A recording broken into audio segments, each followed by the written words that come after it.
Oh là là, ça se passe mal à l'extérieur pour le numéro 8. Malheureusement, Ufra Girl qui est parti, le numéro 7 pardon, qui est parti au grand galop. Le 7 qui va être disqualifié, c'est Prestige GD. Le 8 rétrograde légèrement également. Donc le 7 et le 8 partis moyennement. Le 4 Velasco prend tout de suite l'avantage avec le numéro 5 qui vient en deuxième position, Tennessee Forest. Bien placé également le 3 Jungle Hill avec Sirius également le numéro 6 qui vient en quatrième position. Pendant ce temps-là, on va disqualifier plusieurs concurrents. Pactol Go et Torcourse, le numéro 2. Disqualification également numéro 7 Prestige GD. Où se trouve Winderpion, l'une des favorites. Eh bien, Winderpion est bien partie. Elle est en 8e position. Elle partait en deuxième ligne et plutôt à l'extérieur dans le dos de plusieurs concurrents. Nous sommes dans la ligne d'en face, c'est le peloton trotte à belle allure à l'heure actuelle, sous la conduite toujours des mêmes. Velasco a été cependant quelque peu repris par son driver pour se retrouver désormais sur une seconde ligne. Et c'est le numéro 5 qui se retrouve en tête, en l'occurrence Tennessee Forest. Sirius vient à son extérieur. Velasco est désormais en 3e position, avec également l'As Vitas qui s'est bien rapproché en 4e position. Et puis à l'extérieur, un cheval est un peu piégé, c'est Empire Chronos, le numéro 12, qui trotte en épaisseur, alors que Winderpion est en 5-6e position dans le dos de Vitas.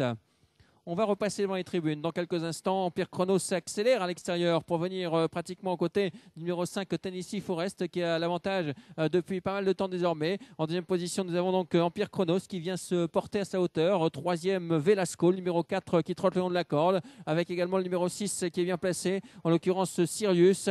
Et pour l'instant, eh bien, on vient sur une troisième ligne avec Vitas, notamment là. C'est toujours dans son sillage. Il y a Winderpion, la favorite, qui attend sagement son heure. On se dirige maintenant vers la ligne d'en face avec Tennessee Forest qui a l'avantage maintenant depuis un tour, avec à l'extérieur Empire Chronos, le numéro 12. Les attaques qui vont sans doute venir à l'extérieur, alors que Velasco, le 4, est en 3e position. On a un peu de mal désormais à suivre avec Sirius qui rentre un peu dans le rang et Winderpion qui sort un peu prématurément. Winderpion qui vient tout à l'extérieur et qui attaque pour revenir sur les chevaux de tête. Winderpion qui est contré à l'heure actuelle, avec toujours Tennessee Forest qui a l'avantage et qui réaccélère en tête. En deuxième position, il y a toujours Empire Chronos et Winderpion qui est piégé en épaisseur à l'heure actuelle, en 3e épaisseur, alors qu'on se dirige vers le tournant final. Velasco se défend bien le long de la corde.